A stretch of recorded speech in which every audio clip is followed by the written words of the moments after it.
So Raw opens up with Kurt Angle, the "You Suck" chants. You know, the whole thing about "you suck," even though they're not talking about me, they're talking about my opponent. Yeah, whatever. Okay, so he comes and says that there was no winner last week between Kane and Strowman. So what is he going to do for the main event of the Royal Rumble? Who's going to challenge Brock Lesnar? Well, he's going to come up with his decision, but Raw! Braun Strowman comes walking out, and he's like, look, he was the last man standing. He earned that opportunity, so pick him. Yeah, he should be the one to be picked for the Royal Rumble to face Brock Lesnar. Kane comes out, and he's like, all right, look, he's caused more destruction than anyone in the last 20 years. You know, for the last 20 years, he's caused more destruction than anyone.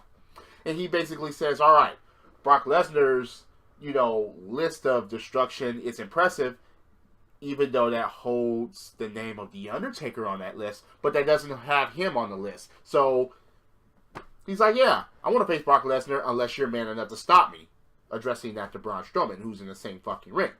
But Paul Heyman comes out, and he's like, ladies and gentlemen, we won't have this discussion without the champion, the title holder, the reigning, defending, undisputed Universal Champion, Brock Lesnar. And Lesnar comes out, doesn't say a word, prances around the ring, eventually gets into the ring, takes off the belt, holds it up. Angle announces a triple threat match at Royal Rumble. Well, what do you know? Whoop-de-doo. Duh. Who thought it was going to be anything different? Okay, so things start to break down. Kane hits Lesnar. Strowman hits Kane. Strowman gets attacked by Lesnar. Clotheslines gets... Alright. We understand the breakdowns and everything, but there should have been more of a breakdown than this. There's been more breakdowns than this, with better breakdown situations. I mean, okay, so Lesnar clotheslines Strowman over the top rope. Kane attacks, tries to chokeslam. Lesnar fights out of it and gives him an F5 and then leaves. Oh, and then Kane sits up like a couple of minutes later.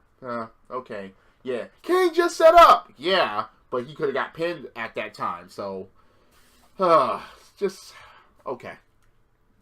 So, Seth Rollins comes out, and he's about to face Samoa Joe. And then Jason Jordan comes out and ruins the whole segment. Welcome to another episode of Jason Jordan Ruins Segments. He's like, yeah, you want to get your hands on Samoa Joe, but so do I. Of course, that situation.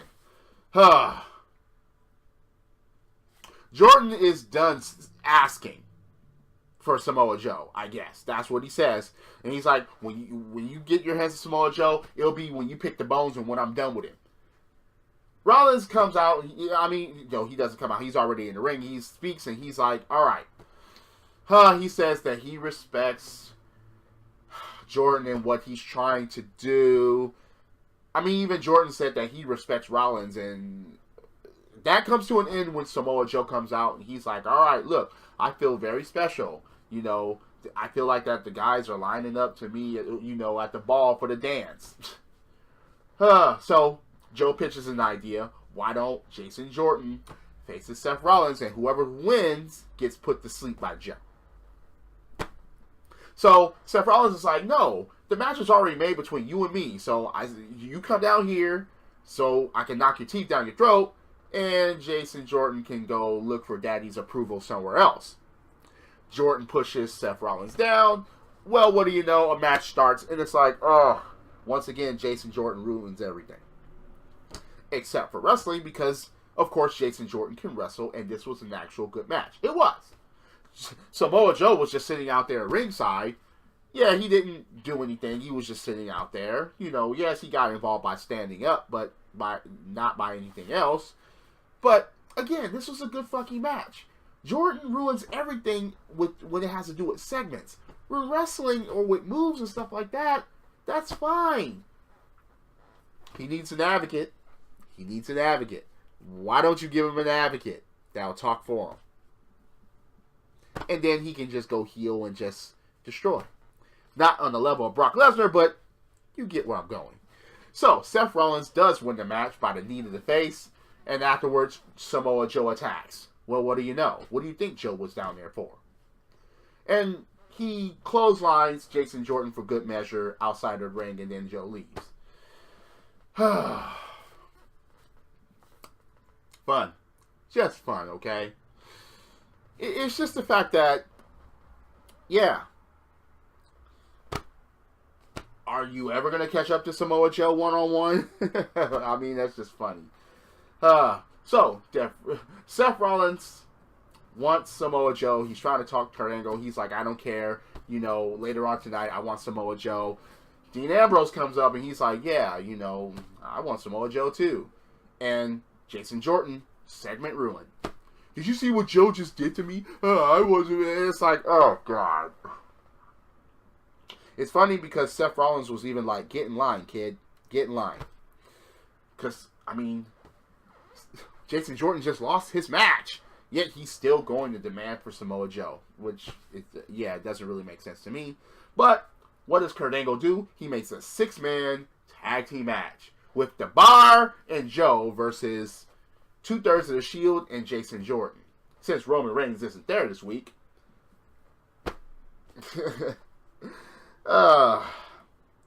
So, you're going to have Roman Reigns defend the Intercontinental Championship, but this week he's just nowhere to be seen. What happened? I don't know. Okay, so, at least Bray Wyatt talks alone this time. It wasn't, Wyatt Woken. It wasn't that this week. So Bray Wyatt, he goes out and he's like, all right, yeah, he makes fun of Matt Hardy, and as far as, you know, talking, the way he talks and the way he screams and so on and so forth. And yes, he talks about, yeah, it's going to be a chess match, but he's like, I'm not coming to play fair. All right, that's fine. Yeah, okay. Get these motherfuckers in the ring so they can wrestle, especially before the Royal Rumble. Don't have them meet up at the Royal Rumble and get eliminated at the same time. Yeah, I think that's what they're going to do, but anyway.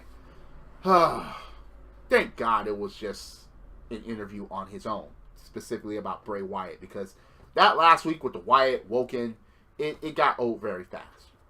So, you got Bo Dallas and Curtis Axel versus Finn Balor in a handicap match. They're still coming out to the Miz's music. Again, come out to your own fucking music. We can take you more seriously that way. There's a disqualification because they wouldn't let up on beating down Finn Balor. Wow. 2-on-1 and they still couldn't take down Finn Balor clean and fair and win the match. Hideo Itami comes out and saves Finn Balor. Well, what do you know? A tag team match. What? Is Teddy Long the fucking GM now? No, a tag team match impromptu takes place. And Hideo Itami and Finn Balor win the match. Did you actually think this Jizz Taraj was going to win? Two of them couldn't handle Finn Balor. You're telling me that they were going to beat... No. Just... Damn. I just think it's funny, that's all. So Cedric Alexander has an interview saying that, yeah, he gets his opportunity after he beats Drew Gulak. And, okay, alright, that's fine. Which he actually does during this match. Enzo Amore is sitting on commentary. And, yeah, they were going to do a whole power presentation with Drew Gulak. And thank God they didn't do it. Drew Gulak was just going around. It was going to be a special presentation about Enzo Amore. But that didn't take place. Cedric Alexander comes out and interrupts that. And they have a match where Cedric Alexander actually wins. It's funny because Enzo receives a text during his commentary stint and leaves. Drew Gulak's like, where are you going? Why the fuck are you paying attention to Enzo Amore? Pay attention to your opponent in the ring, you idiot. Cedric Alexander wins. Well, what do you know? He's going to be the next #1 contender and the next in line for Enzo Amore's Cruiserweight Championship. Enzo Amore walks in the back. He runs into Nia Jax, want to continue their conversation, but to no avail because Drew Gulak comes up and he ruins that segment. He wanted to be the first to let Enzo know that he lost the match and so on and so forth, and, you know, he let the Zo trade down and Nia leaves. And, of course, Enzo's like, yeah, you did everything wrong, and walks away. Asuka versus Alicia Fox. Again, Asuka wins again. Break and arm bars again. What the fuck is this? I mean, you can't even come up with a good feud for Asuka? Seriously? Samoa Joe, Sheamus, and Cesaro, the Bar, versus Jason Jordan, Dean Ambrose, and Seth Rollins. Funny how two of these motherfuckers have already been through a match. But, okay, fine. Joe and the Bar, Samoa Joe and the Bar actually win. And Dean Ambrose's arm gets injured during the process. Okay, so backstage, they're talking about, okay, they didn't even give a clear analysis of Dean Ambrose's arm because Ambrose and Rollins gets attacked by Samoa Joe and the Bar. How they didn't see those guys coming when there was just a straightaway, I don't know. But Joe runs some type of big ass chest on Dean Ambrose's arm, and that's the end of that segment. Okay, fine. So you get the Woken by himself. Thank God it was by himself. Matt Hardy, Woken, yes, and he's playing chess against Napoleon the Goldfish. And it's war against Bray and Sister Abigail, and they must be deleted. Delete, delete, delete. Okay, that's fine. I mean, yeah, okay, that's fine. I mean, once again, at least he was alone. At least it wasn't that Woken Bray. The Revival returns. And they face Rhino and Slater. So basically no impact was done here. Nothing. I mean, the Revival wins. I mean, who would have seen otherwise? Afterwards, Kurt Angle says that they need to toughen up. They need to toughen up. They need to. You know. And of course now Heath Slater is worried that he's going to get fired. I need this job. I got kids. Rhino's like, look, you need to toughen up. And I know just the thing to do. Okay, are they going to do some type of Rocky sequences? Because Rhino was like, how are we supposed to beat Cesaro and Sheamus, and we're not going to, all right, fine. Toughen him up then. Toughen him up. Elias sings and gets interrupted. Now, who wants to walk with Elias? Just about everybody, but he gets interrupted. First by the Boss, second by Mickie James, and third by Bayley. Now, the funniest thing about it is Bayley was still in the aisle when she was coming out, and Elias comes out, and Bayley is like, bring it in, and Elias just walks around her like, fuck your hug, I'm out. That's basically what it was. It's like, fuck your hug, I'm not doing that, I'm out. So, there was a 6-woman tag team match between Sasha, Bayley, and Mickie versus Absolution, which ends in a DQ. Seriously? You're going to end your last match on Raw with a DQ. Oh, but there's a reason why. Nia Jax comes out and basically manhandles 2/3 of Absolution until, oh yeah, double Samoa drop. Whoa, whoop-de-doo. And then she gets attacked by Paige from behind in the back of her knee, and then Nia gets jumped. While Nia is getting jumped, the rest of the fucking locker room empties out, and then next thing you know, a big brawl takes place. Stephanie McMahon was seen arriving and talking to Kurt Angle earlier in the night, and then she comes out. Now, she puts over the women's division. Fine. I'm not against that in any way, shape, or form. She mentions Mae Young. She mentions the Fabulous Moolah, who I think is the greatest women's wrestler of all time. Yes, she mentions the Miss Money in the Bank. She mentions the Hell in a Cell that they have. She mentions women's championship match in the Middle East, which has never happened before. Congratulations for all of that shit. And then she announces there's going to be a women's Royal Rumble. All right. That's fine. Charlotte won't be a part, and I don't think Alexa will be a part because they're the champions, which sucks for them. And then it's like, okay, you're going to have this. Is it going to be the same rules? Over the top rope? Is it going to be every 2 minutes? Can this take place without us being bored and without us saying, in this already, pick a winner? I want this to be successful. Since it's going to break the barriers, since they're going to be just like the men, they should compete in matches like the men, they should have feuds like the men, they should get personal, and they should have shit like this to determine who's going to be the contender for either or women's championship at WrestleMania. Please do this shit correctly at Rumble. Please.